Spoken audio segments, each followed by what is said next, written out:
It's time for the Leadership Lunch Break with Joy Jackson of Speaking of Joy. Let's tune in for today's discussion with Zondra Evans of Zondra TV.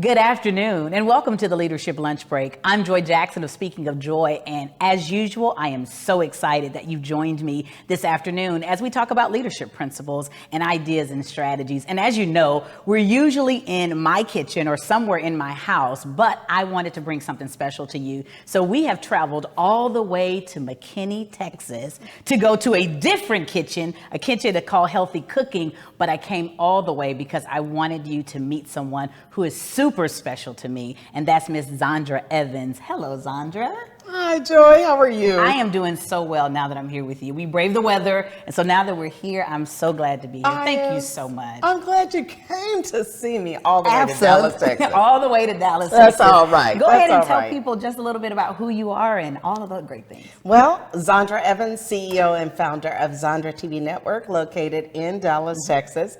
And we have kind of two tracks in our business. Okay. The first track is we feature small businesses on Roku, Amazon, Apple TV, and to name a few. We feature you on TV and let you tell your story, because nobody can tell your story better than you.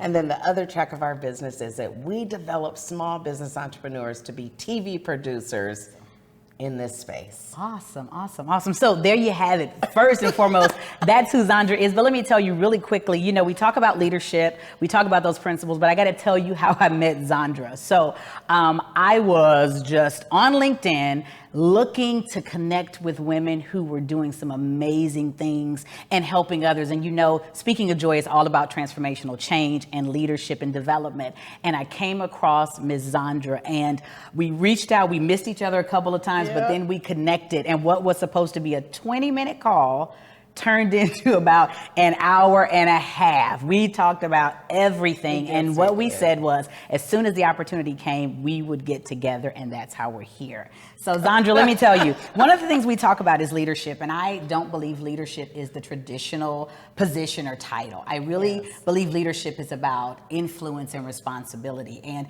as a woman of influence and responsibility, how would you define leadership and that idea and concept today? Yeah, you know, I kind of take it simple, Joy, when I think about leadership. And so my first principle, I have operating principles I work by. And to me, it just keeps me, you know, sane and doing the right thing. So my first leadership principle is I will never ask you to do anything that I haven't or wouldn't do. Because I want to respect you. I don't want you to think that you have to do X, Y, or Z, and I don't have to do it. And so I really live by that principle. That's my base operating principle of leadership. That is absolutely awesome. And that's really good, because a lot of times people, when they progress in leadership, they don't realize how important that is to maintain and to treat others with respect. You know, a lot of times when we become leaders, we get the big head or we get the idea that I've arrived. So I always tell people, everyone says, oh, I'll roll up my sleeves. But are you rolling them up to get work done dirty, or are you just hot? Like, that's what I'm asking. Why are you rolling up your sleeves? Because if you're not willing to get in and do the work, then rolling up your sleeves don't make no difference, right? Or you got a new watch or something you want to show. So I think that is absolutely awesome that you have that principle. What's another principle? Oh my goodness. I was thinking about as we were talking, I love sweet spot leadership. I call it sweet spot leadership and sweet spot management. That is where you understand every person that works for you, their unique contribution, and that you actually provide sweet spot leadership for them. And so that's when I'm in my sweet spot, I give you the best of me, right? But we don't search for it. We don't search for that sweet spot. I want to know, I call it sweet spot management. I like that. I like know that person's sweet spot and play to that sweet spot. And then you know what? A good leader will backfill for the areas where there may be some deficiencies. But to me, sweet spot management and sweet spot leadership is how I play. Let me tell you, I've never heard it that way. So that is awesome. I'm probably going to use that. I will credit you. But I think that's really important, because a lot of times when you talk to people and you talk to leaders, they're so busy doing it all, or they're so confined by time or restraint that they never stop to really invest. And I think sweet spot leadership is a great way to say it's important to invest. And when you invest in the people you work with, it brings out the best in them. It makes them excited to work with you, to work for you. And a lot of people don't understand that when you really know that person, you give them the work and the assignments that will bring out their best. And when we do that, people are so excited. People want to shine. People want to shine. People want to actually do their best, but they can't do it if we don't give them the opportunity. Yeah, you know, back in my corporate days. Okay, we have that. We had that. Back in the day. I mean, you know, that's how I feel. A little while ago. But when I worked in corporate America, my philosophy has been this: that I don't believe that people come to work every day. I don't believe people get up and be intentional to take the shower, brush your teeth, you know, put on fragrance, put on a little makeup, and go drive 20 miles to the job to do a bad job. No, I completely agree. See, that's a small percentage of the workforce. That ain't a great percentage. Absolutely. So when a leader is having so much problem, I really challenge the leader to look at their operating principles and how they're leading their team. And are you actually meeting people where they are? Because it's important to meet people where they are. Absolutely. And every time you walk into your job or as a leader, walk into your room, walk into the corporate office, it's important to always remember that at one point you sat in the seat of the people that are there with you. And you may be many seats removed, but ultimately you sat there. And how did you want to be treated when you sat there? How did you want to be recognized? Because I think another big issue is there's not a lot of talk about recognition. We remember, like you said, people don't intentionally go to work to do a bad job, but when people do a good job, they should actually be recognized. They should be encouraged and motivated. How do you recognize the people that work with you? Well, you know what? Now that's a good question, because I believe that recognition is uniquely designed as the person that you're dealing with. Everybody doesn't need the same type of reward and recognition system. So, you know, one likes a whole bunch of words and lovey words, while the other one will say, just go ahead and lay that little extra on me. You know, right? Yes. And then some people, you know, want their name in print. Absolutely. So many different ways that really getting to know that person. I think that it's this relationship that has to be established. And then I really do believe that there has to be fellowship too. You could establish a relationship, but there needs to be fellowship, that you really understand the essence of that person and recognize them the way they want to be recognized. And you start to see people hold their shoulders back and to feel really good. Everybody don't want to be on stage. No, you know? no. Look, I'm just saying. Well, you don't have I'm like, that's right. That's not us. That's not us. Okay, No, I don't even know why this salad is sitting up here. You know, as leaders, we got to eat a little something. I'm going to give you a little bit too. Sure appreciate it. Yeah, we got to eat a little something. Yes. And we're always on the run. But you know what? It's okay to be on the run. It is. But it's important to take care of your emotional health and your physical health. So eating, leaders, you've got to take a break. Let's just say that you've got to take a break. You've got to have an opportunity to replenish yourself. And it's not just physically, but emotionally, spiritually, psychologically. So you've got to continue to develop. I think, Zondra, sometimes what happens is leaders get to a point where we forget that we're still humans and we still need to grow and develop. So we spend a lot of our time developing others in some cases, but we forget that it's important for us to develop ourselves. Self-care? Yes, self-care. Self-care is it. You have to self-care. Yes. But it's hard sometimes. I mean, even, you know, having a business. Because, you know, you got to be a leader in your business. So you can't just be a leader in, you know, a job. And my job is being, you know, an entrepreneur. But even as an entrepreneur, you know, leadership, you have to be able to lead and to not have that balance. And sometimes it's really hard. Because I know that I work a lot of hours. And I don't have a lot of, you know, that self-care. I literally have to self-care on my calendar. Like, this is Zondra time. And so I've really been deliberate in 2021, especially. I said, I'm going to be deliberate and say, I'm going to put that information, I'm going to put it on my calendar. It says Zondra's time.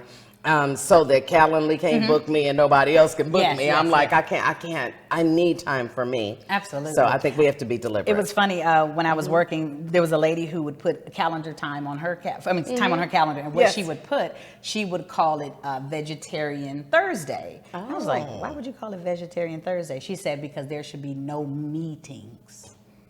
Look, I feel like going like this. You know, if I had some drums, I would do that. But I thought it was interesting because I love it. We would be scheduling meetings and we would see Vegetarian Thursday. And we're like, well, we need to schedule a meeting. And she's like, no, there are no meetings here because this is the time for me. And she would be in her office, which was really crazy because we'd like, we see you. And she was like, no, this is, and so what she taught us was that it's very important to make sure that you're taking time for yourself, even if you're at work. Because a lot of times when we talk about self-care, we talk about outside of work. But even in work, you've got to have self-care. So she taught me that. And that's one principle that I learned is, hey, you've got to make sure that you're taking care of yourself. Oh, well, I'm going to say, you're going to steal mine. I'm going to steal yours. Because I'm going to be like, I'm going to take a Vegetarian Thursday. Vegetarian Thursday. But it wouldn't be no meeting. It makes perfect sense. And when you do that and you recharge yourself, you're able to go back into the environment that you need to be. Because as leaders, we're always on stage. Let's just be honest. We're always on stage. Someone's always needing something from us. We're always trying to manage and move and do all of those things. So it's really easy to become depleted. Yeah, I agree. It's just really easy. So I agree. It makes it better when you say, you know what, this is Vegetarian Thursday or this is Vegetarian Tuesday, Wednesday, whatever day. Yes. And this is time for me. And That's so awesome. Reading, writing, journaling, starting that business idea that you've had. I mean, whatever those things are. Most people start their businesses while they're sitting at another business. Well, you know, that's kind of... That's a stay in school moment. Do it while you still got a salary coming in. I don't know. The employer is probably gonna be like, "Don't listen to that show. Don't listen to that woman called Zondra." But I did. Yes. You know, that's one of the things that I did. I created an exit strategy so I could take that exit when the time presented itself. So I think that everybody needs to do that. But I really do love the whole thing about self-care and balance. That sounds amazing. Absolutely. Balance is necessary in life in general. Yeah. And I think it's funny, not funny, but COVID has taught us the need to have self-care and balance more than ever before. What I challenge people to do all the time is to make sure that you don't feel the spaces that are now available because of COVID. Because we were going, moving, doing a lot of those things, and now we don't do that. Yes. So the challenge now is don't fill those moments with extra stuff. Because what tends to happen is now we're finding ways. Think about it. When we first started COVID, it was, we're having family dinners. We're spending all this time together. I've never done this before. But look how quickly we have filled it with social media or television. We're still finding ways to fill those spots. So what do you say to the people watching about balance, and what can we leave them with? Well, I mean, I can leave you with a lot. You do need balance in your life. Absolutely. But I think that, so I just have I'm going to leave you with that I believe how we respond to any situation dictates our recovery. And so for me, I think about filling that time. Really, if you look at foundationally what's going on, when you fill time, there's something in you that is uncomfortable with spending quality time, quiet time with self. And a lot of times it's because we don't want to hear what we really gonna hear. Like, oh, you know what? You need to go ahead and walk that vision, that faith walk, right? Absolutely. You don't want to hear that. Absolutely. Because you're going, how do I get paid then? You know, that kind of thing. So, how you respond dictates how you recover. So respond in the right way and you'll recover the right way. Awesome. Zondra, thank you so much for coming to the Leadership Lunch Break. Tell everybody how they can find you, because I know this was just a snippet, but people are going to be looking for you. How do they find you? Well, you know, go and check out ZondraTV.com and look at some of our episodes that are on TV. Or if you'd like an interview, just go to beonztv.com. That's BEONZTV.com. Awesome. Till we meet again, have a great day. Bye. I love it. Thank you for joining the Leadership Lunch Break. Join us next Thursday at noon Central Standard Time for lunch as we continue our discussions. Follow Speaking of Joy on all social media platforms or visit our website at www.speakingofjoy.com. That's www.speakingofjoye.com. Until next week.